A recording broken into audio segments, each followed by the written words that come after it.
I was miraculously given a 600,000 credit approval. I was pre-approved on January 17th, 2025, which was my birthday, so I'll never forget that day. Oh, I thought that was the best birthday present ever. As a single mom, as first-generation American, first-generation military, first-generation college student, and first-generation home buyer, I thought that was the best birthday present ever. And we began the process of putting in our offers, and one of my offers got accepted. So we fast forward to February 2025. Guess what? When it was time to do the mortgage commitment, I could not pass underwriting. It kept saying, denied, denied, denied.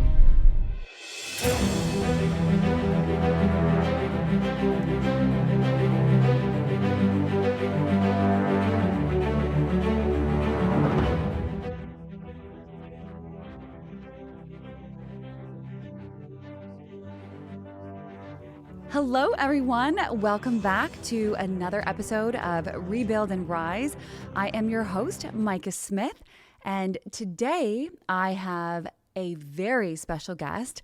We have not done this yet on the show, but there is a special young lady that has come across my path that is actually willing to share her personal story about how she is currently rebuilding and rising, and actually with Micah Abigail, our credit solutions firm.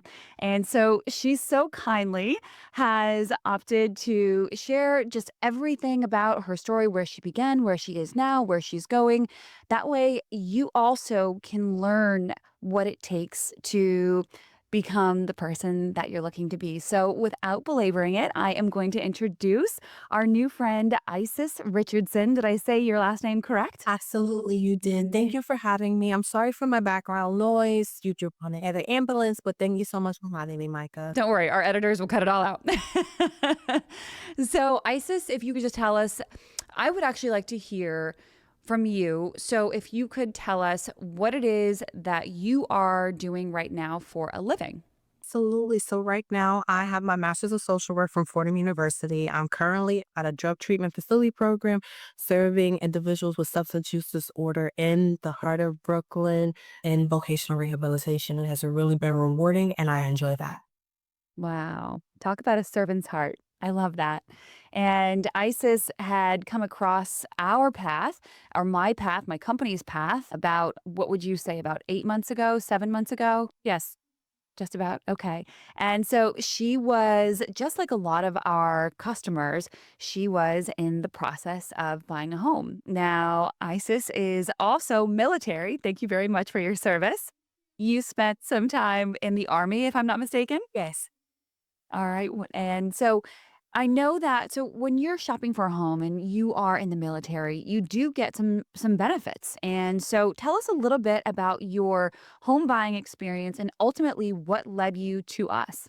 Absolutely. So back in 2024, I had did a pre-approval with a mortgage company, and I was very transparent, letting them know that at the time I did not have ideal credit, in which they had advised me that military does not need a certain credit score just because we do have the VA home loans, and it's a little different process. I was miraculously given a 600,000 credit approval. I was pre-approved on January 17th, 2025, which was my birthday, so I'll never forget that day. Oh, I thought that was the best birthday present ever.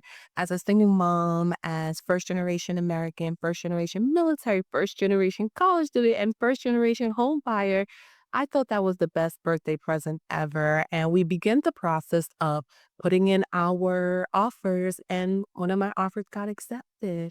So we fast forward to February 2025 as I'm, staying the course, trying to do home inspections and looking at title insurance.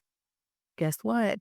When it was time to do the mortgage commitment, I could not pass underwriting. It kept saying denied, denied, denied. And I was just like, what? Like, I was looking at furniture. My family, we were planning to do a Thanksgiving event, only to come to find out that some way, somehow, I'm really not sure, that pre-approval wasn't worth the paper that it was written on. Yeah. And it was because I had bad credit despite being told your credit score doesn't matter. Yeah. It's interesting. We see that more often than not. And that's probably one of the most discouraging things for a client to experience. It's like they go through all of these hoops. And then when it's time for everything to come to a close, all of a sudden the due diligence wasn't done in the beginning. And so now that we're this far in, all of a sudden we're like, wait, now all of a sudden we can't do anything. So ultimately, so did that lead you to shop around to different lenders? What was your next step? It led me to shop around, but more importantly, it also allowed me to make poor financial decisions. One reason that I had a Macy's credit card that I would have paid in full just because it was a past due balance of 5,000, and that was something that I could have paid in full. But given my timeline of closing and needing to come to the table with my closing money, I decided to take a settlement on my Macy's card. And so rather than paying the 5,000, I paid 3,000, which allowed me to do a settle for less than full balance on that. And at this time, this was prior to meeting you, so I had no credit understanding or financial worthiness in terms of what should I actually do. Sure. I would do everything that the mortgage company told me to do, and then they would try to run the credit again, and they weren't doing soft pulls, they were doing hard pulls. So I had literally like 5 inquiries on my credit report from them at that time, which is, for someone that's marginalized credit, I am going down from them constantly doing those credit pulls like week after week after week. When that ended up happening, I went to this Facebook group called That VA. And when I went there, I was like asking questions, and some of the like guru mortgage loan brokers were like, I think you should take a look at the credit file, work with someone who has experience doing VA home loans for veterans. And I looked at the location exactly for where I would like to be, which was New Jersey. I called everyone, and then I made it to Thomas Sloan. Thomas Sloan answered, and he spent about 20 minutes on the phone with me before saying, like, I want to put my daughter to bed, but after I put her to bed, I'll call you back. He called me back. It was pretty late. We did speak more. The next day he called me. And I mean, he was just like the therapist I needed. And he said, I'm not going to be able to get you approved to get this house unless the seller is willing to go $30,000 less, which they weren't. He was like, but I really believe you should speak with Micah Abigail, who does credit repair, and we can rebuild and come back stronger. I love that so much. We love Thomas Sloan so much, and he's powered by Go Rascal. Go Rascal has made such a splash. They are a very strong brokerage, and we work with a lot of the loan originators out of that company, and I love Thomas Sloan so much. He is probably one of the neatest, most solution-oriented individuals, and like you said, he cares, and you're going to find like attracts like. So we don't attract the companies that don't care about their clients' credit. We just don't. We attract the people that really care about the well-being of their clients. And so I love when he sends people over because he really does care about your well-being and not just getting you in the home, but also saving you as much money as he can along the way. And I think that's absolutely critical. I do want to ask you a question, and if there's anything that you don't want to answer, please, by all means, you don't have to. But I do want to ask you because what we have seen, generally speaking, is when people have lackluster credit, it comes from a few things. One, just not knowing. Two, maybe life happened, or I think it's really those two main things. So either life happened or you just didn't know. For you, what was the catalyst to the demise of your credit score? Absolutely. So I would say that I knew about the importance of credit. During the pandemic, I had 720 credit. I had credit limits with $20,000. Was the lackluster in not knowing more so on the business aspect that I was Yeah. tying a lot of my finances to trying to fund projects, which was leaving me Sure. the shortage with cash. And having this idea, this mentality of a dollar at a dream, trying to make it, and sacrificing my personal credit for these aspects.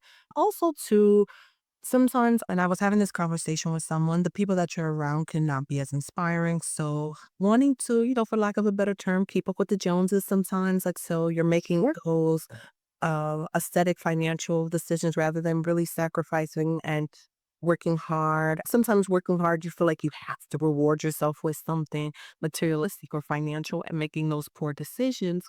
Once you are in that hole, it's a little bit hard to dig yourself up out of it. And that's Absolutely. Yeah. I mean, we see that every day. And we talk to people all the time about finances and just really how society, we believe that people are born to succeed, but they're being programmed to fail. And it's this constant, we do live in a microwave society and we're taught if you can't afford it, put it on a credit card. If you can't afford it, finance it. And I did a huge interview with Fox Business and I was talking about the buy now, pay later revolution and how essentially, I mean, it's being pushed harder and harder and harder and harder on society where it's like, if you can't afford it, just finance it. And that's what ends up causing this ripple effect essentially, right? And it's like a lot of people, most people are living paycheck to paycheck. And so the moment that paycheck to paycheck, all of a sudden, if you see a little dip or if like the spending is a little bit high, it becomes very, very, very hard to recover. And so it seems to me like it's a little bit of programming, right? That's been done by society. And two, right? You were trying to build and build this dream. And so I hear it all the time. People are trying to, like you said, keep up with the Joneses.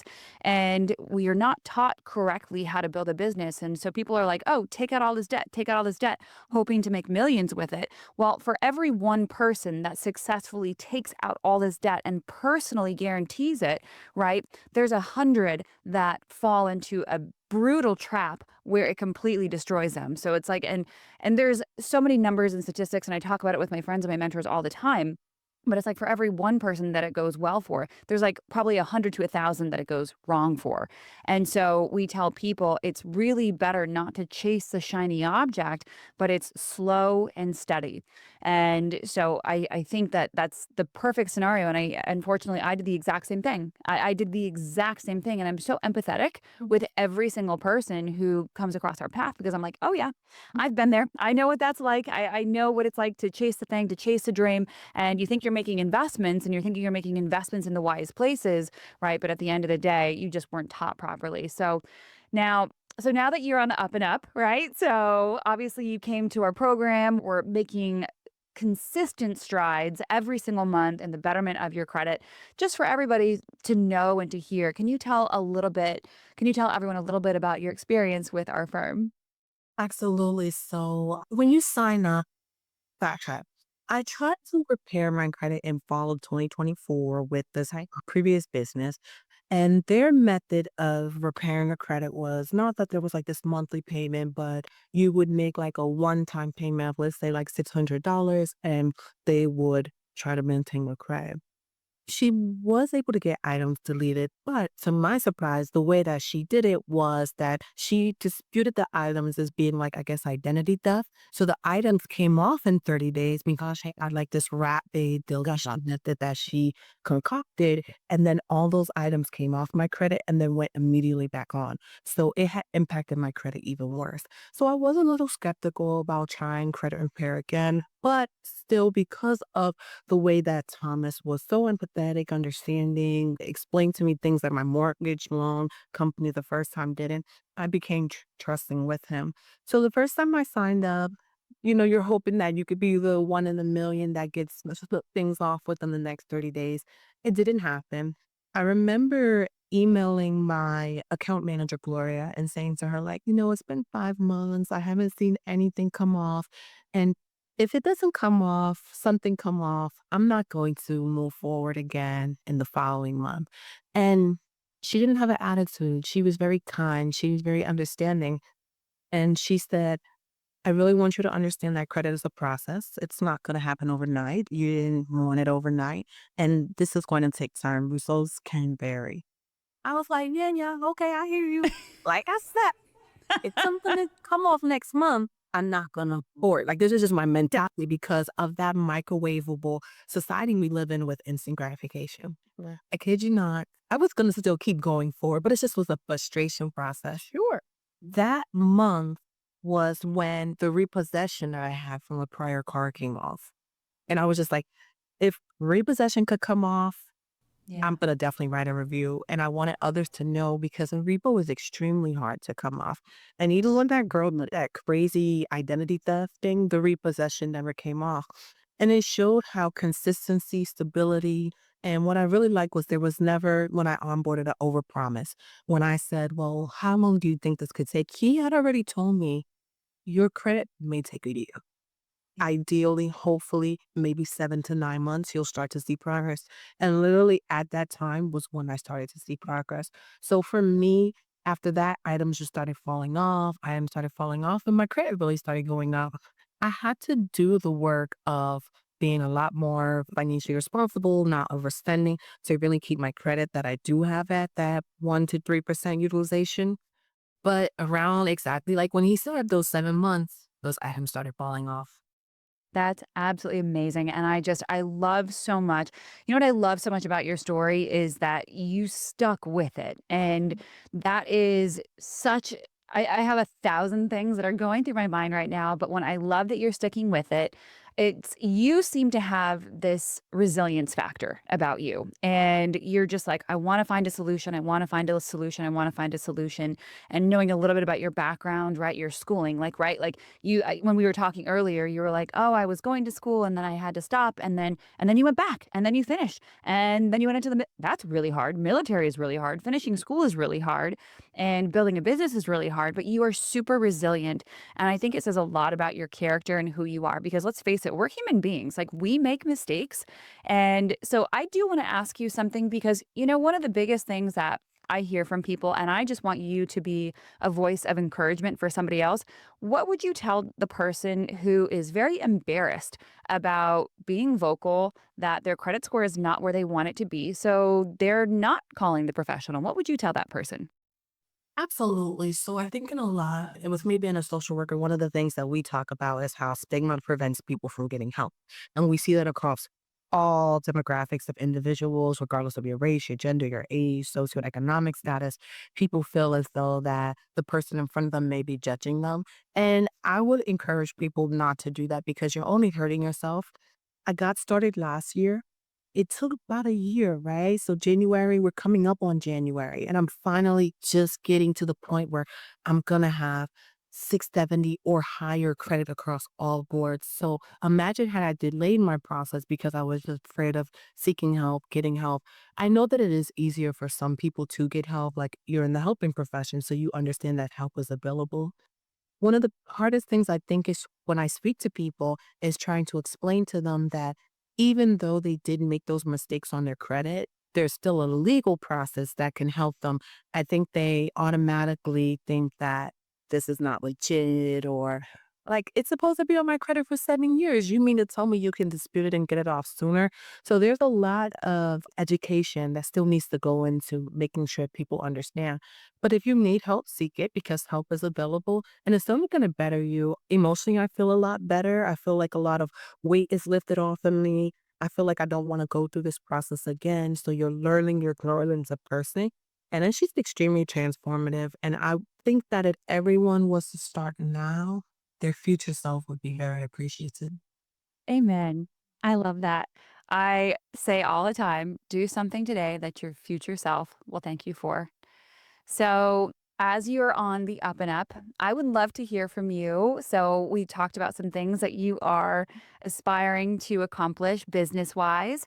So, talk to us about the confidence that you've acquired. Has this helped you as you're trying to form these ideas as far as like how you want to help people and what you're building and what you're creating? Like, tell me what this has done for your confidence and has it made your vision bigger? And what is your vision about leaving legacy and things of that nature? So I want to just first and foremost say that we live in a society of individuals that we're American. We tend to complain a lot about things. It's because of the way it's how it is. There's a bureau to complain for every and anything.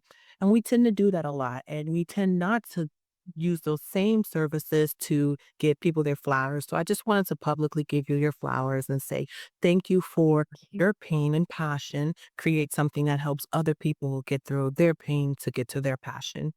I'm very inspired by your business model. Something that I've always thought like was that I was not able to create a team to delegate something to. So I was doing it all. And when the going got tough, I stopped doing it. And so you need a cushion of people who are like minded that support your passion to be able to build. So I love how you have your managers and your onboarding team, your executive assistants. And it inspired me to say, my next chapter, I'm definitely going to create a system of team individuals that are like minded. That's amazing. You are such a delight, such a breath of fresh air. I can't, if I could grin any harder, like my face hurts. Like, we don't really get too many thank yous, and we'll knock it out of the park for people. So this means more to me than you will ever know. And I just want to say thank you so much for being here. And before we wrap up, Isis, are there any parting words of wisdom that you would like to share with our audience today? Absolutely. So I know you did ask me about like what was next for me. And so Yeah. coming from an industry where I was doing having a plastic surgery consulting, it has made me empathetic to businesses in the sense that I do understand that great reviews matter, organic reviews matter, right? So this is not a paying review. This is not an endorsement. This was me literally writing a review on Google reviews because I knew when I needed to find out more about your business, that was a place that I looked, and that you, because of shame, like people either are willing to write a review, but they don't want to use their real name because they don't want people to know that they had bad credit. So I wanted to write a review that had my real name. I know that I wanted to be around women that are able to pull me up and teach me something. So that was something that you did. And it's so important that I continue to stress that we give people their flowers. I'm currently in the process of building a nonprofit organization, which I hope to be able to create a charter school in an underserved area. I did have to because of financial issues return to work. And so I just learned so much in this process. I have built newfound passions. And as I'm in the process, I'm so happy to know that you support businesses on building their financial acumen. And I definitely will be reaching out to you. I'm so happy that you saw my review, and more importantly, that you gave me a voice because so the companies you write a good review for them falls on deaf ears. But with you, you saw my review and you immediately reached out to me. You showed me so much grace and hospitality, and I'm seeing the results. And I would always speak with someone. I think one of the biggest things we need to normalize is that fixing something takes time. And I've seen on Instagram where there was like a cup and the cup, let's say, had Kool-Aid in there, and every time they were pouring water, it was showing you how long it took before that Kool-Aid poured out and fresh water poured in. So you've been pouring fresh water into people, my gum.